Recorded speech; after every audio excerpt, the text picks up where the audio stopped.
order. What's the difference?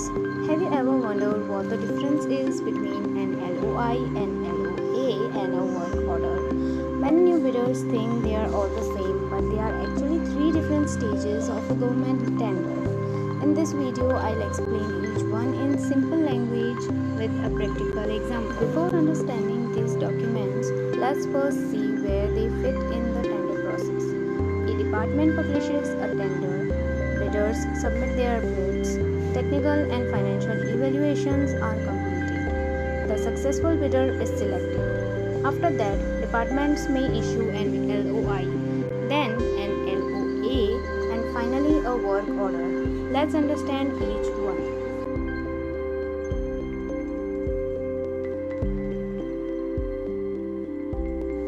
LOI stands for Letter of Intent. It is basically a communication from the department saying, we intend to award this work to you. At this stage, the contract is usually not signed yet. Certain formalities like submitting performance security or required documents may still be pending. Think of the LOI as good news. It tells you that you have been selected, but some steps are still left before the contract becomes final.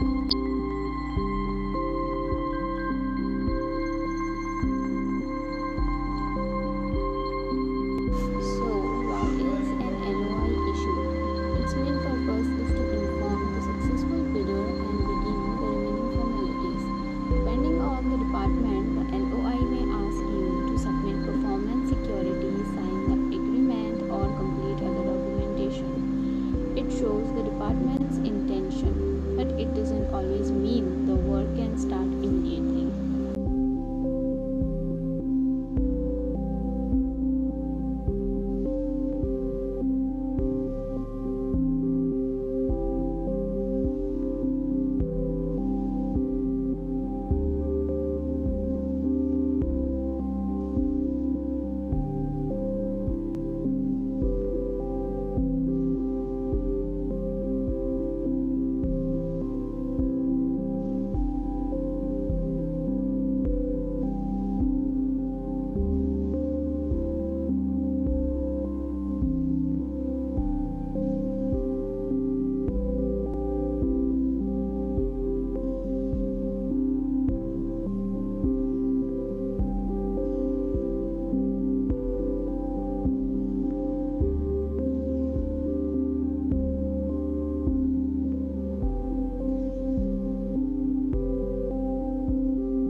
LOA stands for Letter of Acceptance. This is a much more important document. It officially accepts your bid and confirms that your offer has been approved by the department. The contract value, important conditions, and acceptance of your quoted rates are generally confirmed through the LOA.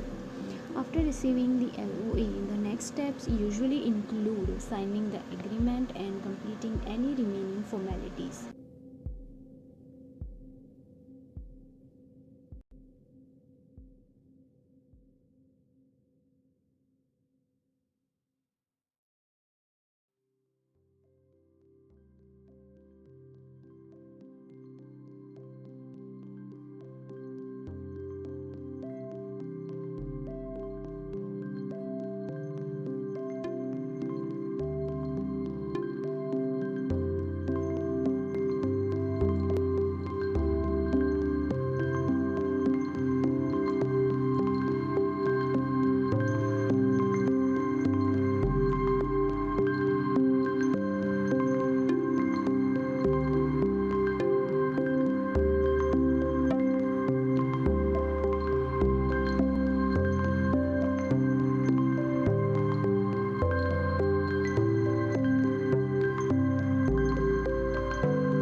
Now comes the work order.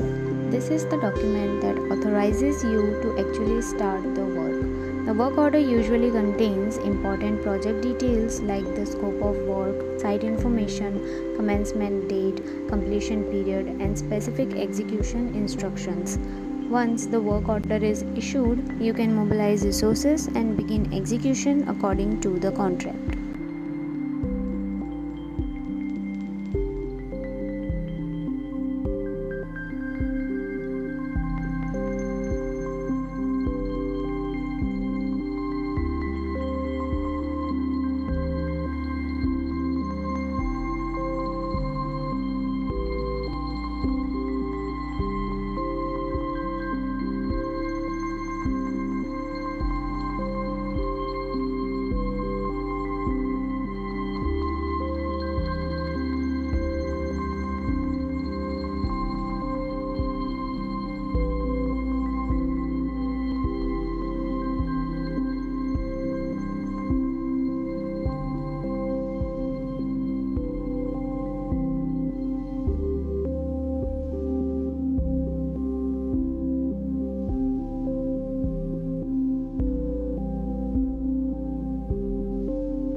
Let's understand this with a simple example.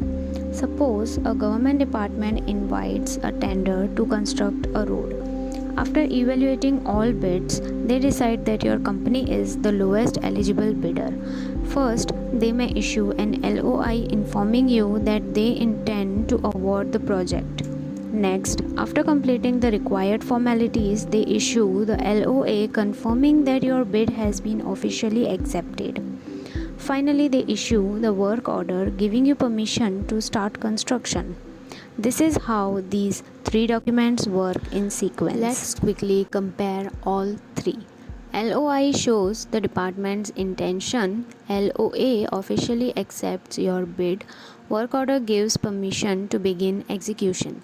Remember this sequence: LOI, then LOA, and finally work order.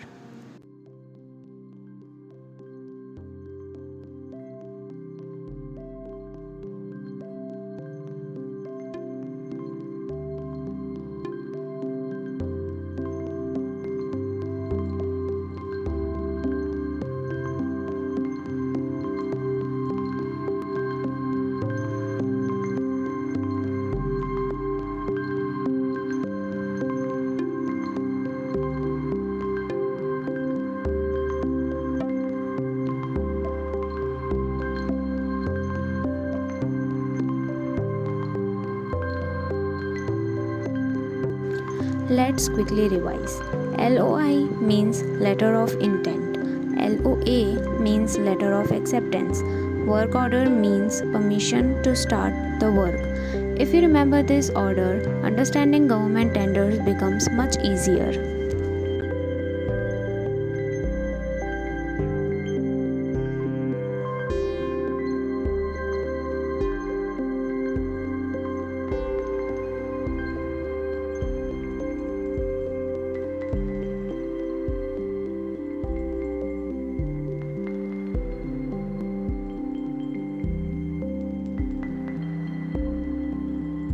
If this video helped you understand the difference between LOI, LOA and work order, don't forget to like the video and subscribe to Tender Insights. I regularly upload simple videos on government tenders, GEM, procurement and bidding concepts to help beginners learn faster. Thanks for watching. See you in the next video.